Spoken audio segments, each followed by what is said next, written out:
What's up, guys? Gonna do another training session today. I don't have any topics that I want to cover specifically, so I'm just gonna go through the comment section and answer some questions in between sets. I'm gonna start off with some hurdle jumps today. Moving on to bench press, I'm gonna hit a heavy single on bench press, heavy single, and then I think a back off set of 3 and a back off set of 7. After that, I'm gonna squat. I'm gonna pin squat. The reason I'm doing bench press before I pin squat is because I want to hit a heavy single, and I feel like I should do that first before I do anything else. Maybe some Nordic hamstring curls, maybe some dumbbell incline press. I am playing basketball tonight, so I want to keep my legs relatively fresh so I can do some dunks. So I don't want to push the lower body stuff too hard. I want to keep my legs fresh for that. But at the same time, I can be kind of retarded and overdo it with the legs, so we'll see if I can keep my ego in check today. But yeah, that's the plan for the day, so let's get to it.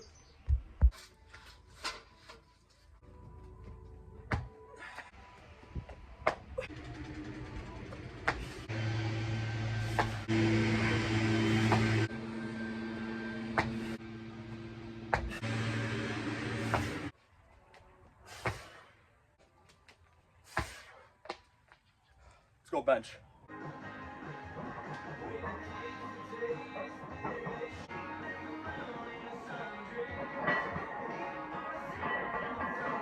I forgot about my warm-ups. I'm supposed to be doing pause reps here. I think the last single I hit on a pause bench press was 350. That was like a month ago maybe.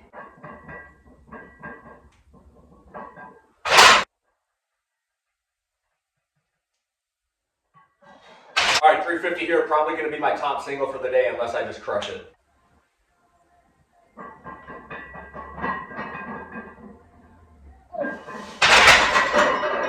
Yeah, I'm gonna go 355.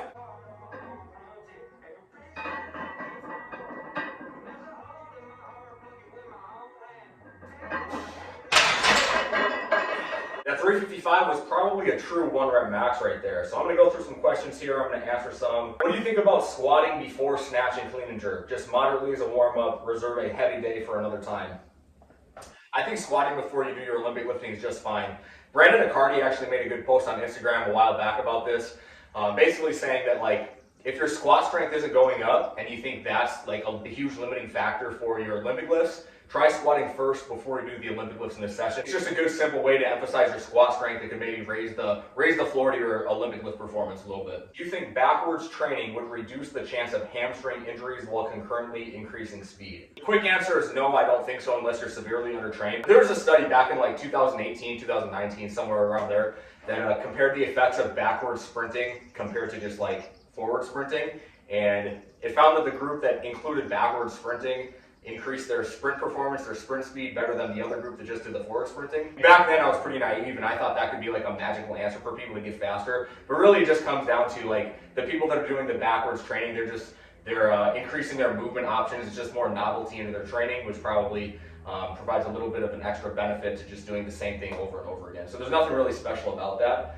But there was a study that looked at that. But I don't think it would have any sort of significant effect on reducing the risk of hamstring injuries.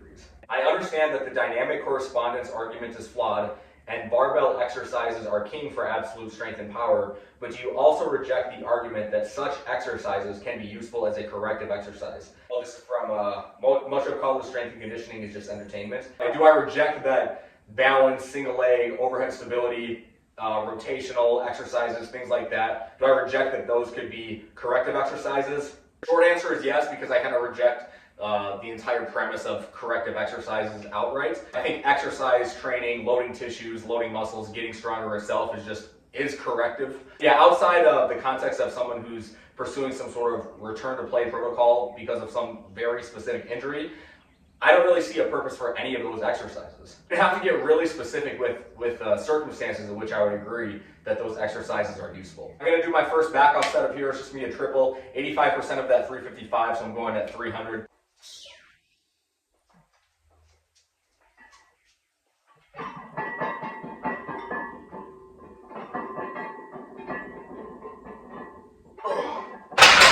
That 300 for 3 was pretty good, so my last set of bench press here is going to be 76% of my 355 single, which is putting me at 270. What are your thoughts on the THP strength coaches for improving vertical? So I don't know what THP actually does. I do know John Evans. I've talked to John Evans a little bit on Instagram. We've had some back and forth.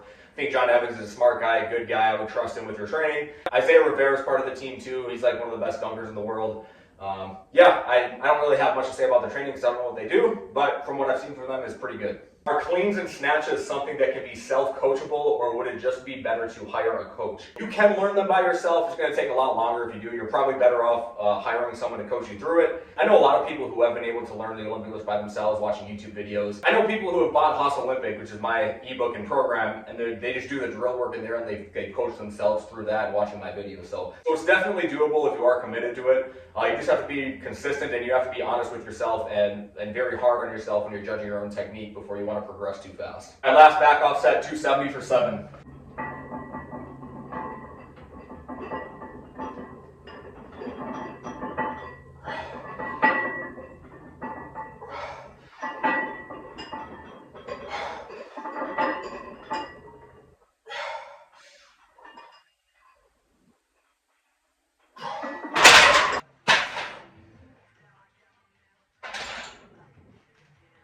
All right, I'm going to do my first set at 405 for 6.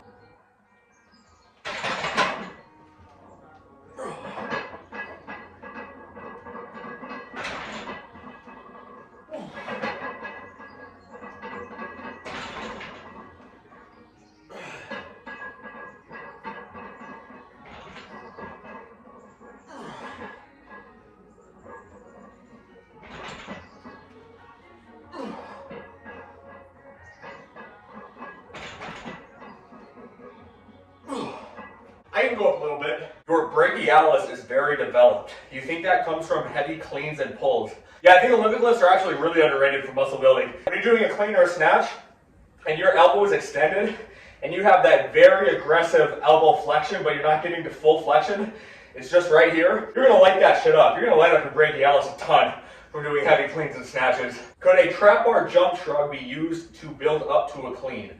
I have yet to include cleans in my training, and I am just working on how to do the clean at the moment. I wouldn't use that as a strategy, as a way to progress into a clean. They're totally different tasks. The triple extension part of a trap bar jump shrug and a clean is completely different. Hand placement on a bar is completely different. The trap bar jump shrug is just one gradual acceleration. There's not multiple impulse spikes like you would see with a clean or a snatch. So I don't think it's a very good strategy. I'm not saying don't do the trap bar jump shrugs. There's use for them, but don't think that that's going to be very valuable in terms of trying to eventually move on to learning how to do the Olympic lifts proficiently.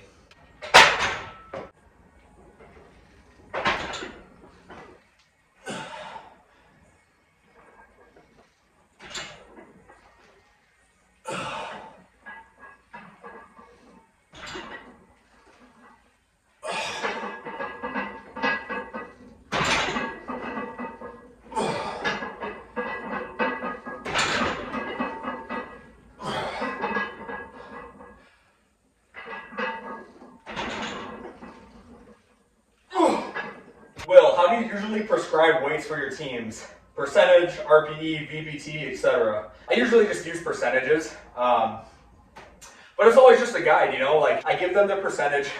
They know they should be around that number. When you're working with a large team, some people are gonna have good days, some people are gonna have bad days, but at least you give them a percentage of something that they should be able to hit. If they feel good, they're more than welcome to go up in weight. If they don't feel as good that day, they're more than welcome to go a little bit lower than what I give them. I do have access to tendo units with the teams I work with on campus, so I do use those. I think what a lot of coaches do is that they set the speed on the tendo unit and then say you have to be above this certain speed, or you have to be within a certain range. I put the tendo speed a little bit lower than I want them to, because I want them erring on the heavier side, because I'm not a huge fan of speed strength, accelerative strength. That one chart that you guys have probably seen, I'm not a fan of that stuff. I think that's all fake. So the way I use tendo units, I can get into this a little bit deeper in another video. I want them moving the weight a little bit slower than what the tendo unit on the sheet says, if that makes sense. So I want them to err on the heavier side. I want them to be aiming for that speed. I don't want them above that speed and then think, oh, I can go up in weight, and then they only add a little bit of weight and they're still above that speed. So that's the way I prescribe loads. I give them percentages. They know they can go up or down a little bit, and then sometimes I do use the tendo units, but I want them a little bit lower, I want them a little bit slower than what the speed on the sheet says. All right, last set here, 430 for a set of 6.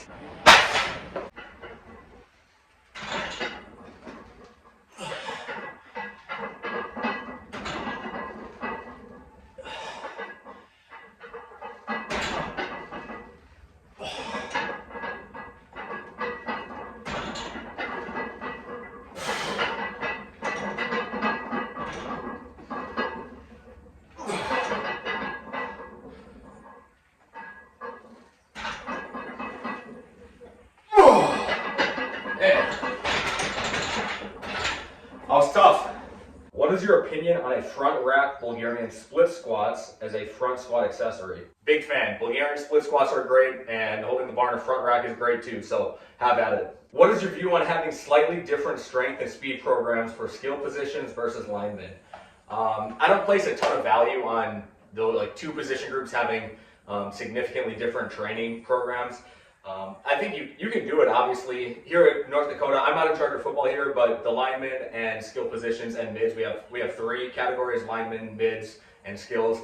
They all do like pretty much the same shit. It's all like the big rocks are all the same, but there's slight variations in like terms of like sprinting volume, conditioning volume. Some of the lifting stuff is a little bit different in terms of like exercise selection and the volume on certain exercises. Like offensive linemen can't do like a set of 10 on pull-ups, so something like that gets modified for them, so they can still apply the appropriate stimulus. Same thing for like Nordic hamstring curls. Offensive linemen can't do Nordic hamstring curls, so we find different ways for the offensive linemen to like load up the hamstring in terms of knee flexion extension. So there are some slight variations that we do here at UND. All athletes want to get faster, they all want to get stronger, they all to a certain degree should want to put on some more muscle mass. So all of like the main things are the same for all athletes. You just figure out which training methods are the best way to get those desired adaptations, and then you just apply them. 105. I got 105 now. 105 for 6 to 8.